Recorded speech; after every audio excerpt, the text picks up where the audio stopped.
Welcome to another daily cinephile vlog. And me and Han today are just going to take a look at some out-of-print movies. Movies that are out of print, that are no longer accessible through the original stores or original sales. You can only get them through resale, through eBay, or if you find them in a thrift shop. It's possible to find them in a thrift shop. I will say about movies, even though I think a lot of stores still keep a good eye on what's out of print and what's more pricey versus regular movies, movies have never been the same way as video games, whereas video games, I think people keep a very close eye as to what the resale market on video games are. But movies aren't so bad, but it can be, especially if you're buying it off of eBay. I would say that the thrift stores aren't too bad, but it's not as bad as video games, but they're catching up on some things. Right away, I know I've probably talked about these before, but they do have a bunch of these films in particular, and actually Roadhouse and Live and Die in LA are also part of that. These films all right here are actually out of print. Shout Factory often goes out of print on a lot of their movies, unfortunately. You know, it depends on the deal that they've made, and it doesn't really ever have to do with age. I mean, because, for instance, if you go in order of these releases, Elvis, which was the second release from the Shout Select series, is not out of print, and it was one of the first to come out, yet all these other ones that came out just a little bit after that are all out of print now, including Game of Death.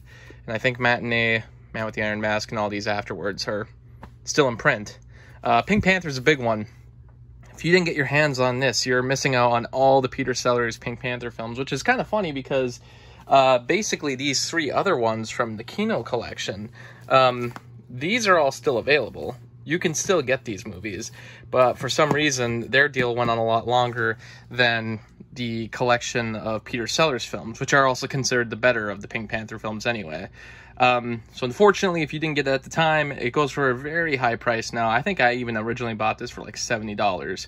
I bought it pretty new at the time, and, you know, Shout series, Shout Blu-rays don't usually go down too far in price anyway, so I'm very happy to own that. Given that it is out of print now. Same with these Bruce Lee films, of course. It's not as much of a loss because technically if you get the Bruce Lee collection here from Criterion, which is still in print, you can get all of these films, plus Enter the Dragon. The only difference is I don't think you get the exact same cuts of Game of Death from this Blu-ray that you get on the Criterion set. I think there's a whole new version of Game of Death on there compared to the edited version that they have on here. Which doesn't include, like, I guess the original theatrical cut, the film that was released in theaters after Bruce Lee had died.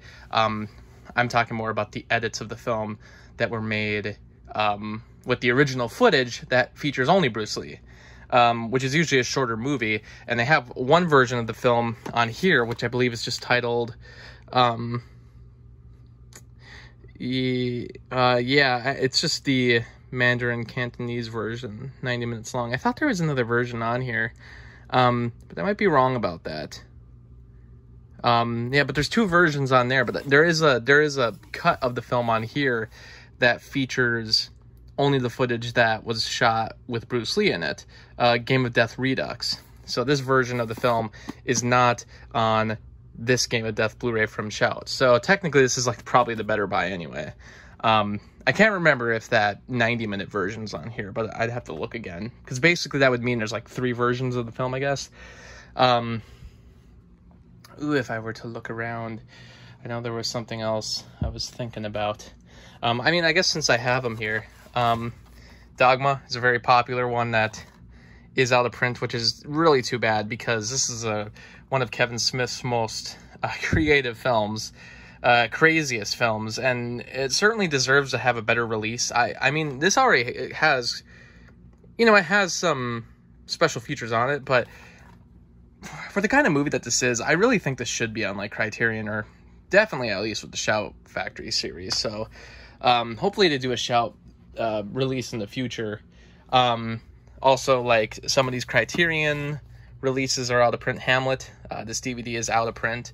But doesn't go for too high. Like, you can get that DVD pretty non-expensively, as I did.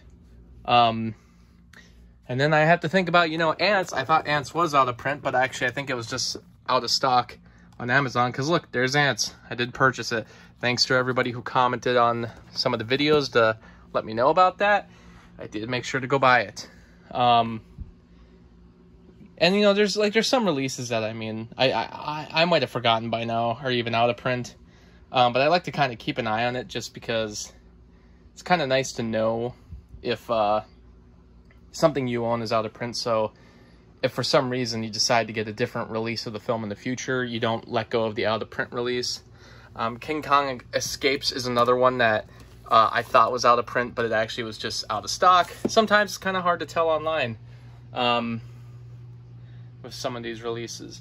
I know that there is a release of Return of the Living Dead out there from Shout series, from Scream Factory anyway, from their Scream Factory line, that I never bought and is now out of print, which is too bad. Not that that release is really that bad anyway, but it would have been cool to get the Shout version of it. This is the Shout Factory, or I guess Scream Factory release of the second film, which is just quite a downgrade from the first film, but it is cool to just, you know, I was able to get that for some reason, and that one shouldn't be out of print, but the first film is, so if you were planning on getting the first film, you can't get it at this point. I actually think this Phantom of the Opera also, with Robert Englund, is out of print. Yeah, I mean, I guess I could have came a little prepared with some of the other ones that I know are out of print. Like, I think this Troll set right here of the two first films is out of print. It's really too... yeah, and here's some other ones, these Twilight Time films, which I'm still a little confused about Twilight Time. So these Twilight Time releases were done specially just on their own, and, you know, they would get the rights to certain films and release it, but they would only release them in limited quantities. And I thought that Twilight Time had ended this a couple years ago. I thought they went out of business, but it sounds like they were actually bought out, so I guess the Twilight Time series is still going on, possibly, but... honestly, these are very strange releases. Not that the special features are awful. I mean, look, this has an isolated score. Not too many movies are released with the isolated score, so that's kind of cool. But, yeah, these Twilight Time films are very expensive to get, unfortunately. If I look for, also, you know, All the King's Men and their Twilight Time release, this was very expensive to get for what the original price was. It's not impossible to get, but it's definitely... overpriced for the kind of special features that come with it, which is not much. Yeah, and if I were to just keep looking around for different ones, it'd be great to just do so many different videos about, you know, like weird releases, getting the wrong releases. I remember I had the wrong Never-Ending Story for a while. This is actually the 30th anniversary set, or at least I believe it should be titled that. It doesn't say it on the front, but this is the version that has special features. There was another release out there that had more of a, I think, purple lettering on it that didn't have special features.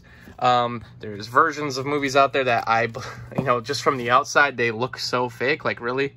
This just looked fake online. And no, this is a region-free copy of all the films, I believe, from Italy, if I'm remembering correctly. Yeah, the Italian release of the Karate Kid films. Get all four of them. That was the cheapest way to do it, and it happened to be a good release, but it looked fake from the outside. So there's cases like that where I'm like, oh, that release doesn't even look like legit, but they usually are. A lot of other countries, they pick interesting artwork for their releases. I mean, even this Meet the Feebles, I mean, this looks like a bootleg copy of the film. I mean, it might even be. I mean, because I bought this officially through Walmart, but there's like no company listed on here. Maybe Substance, I guess, but I mean, who owns the rights to this film? I don't even know. It doesn't have a Blu-ray release. And it doesn't really have any kind of newer DVD release that I can think of. I gotta say, animation's usually pretty good. Animation usually pretty official releases. There's not a lot of bootleg copies of Disney out there, or strange versions of the films from other countries, but yeah, I can't think of too many of these films that are out of print. I don't think I really have much, but yeah, this one kind of just turned into some rambling, but you know, I try my best to do my research. It's kind of hard to do research for every single film that you buy. Oh yeah, I was going to say, so this North by Northwest, I just read about this today. Okay, so my version, I just found this out. If you get the digibook version of this film, it comes with an isolated score. And this version of the film, that's not a digibook, doesn't come with the isolated score. You would think it would just be the same Blu-ray, right? You would think, you know, this is just a, you know, jewel case version of the film, not the digibook, but you think they would just put the same disc in this case as well, but it's not. It's actually a completely different disc. I guess this one was made in 2015. So I guess watch out for this release because it's technically missing a special feature, which is weird.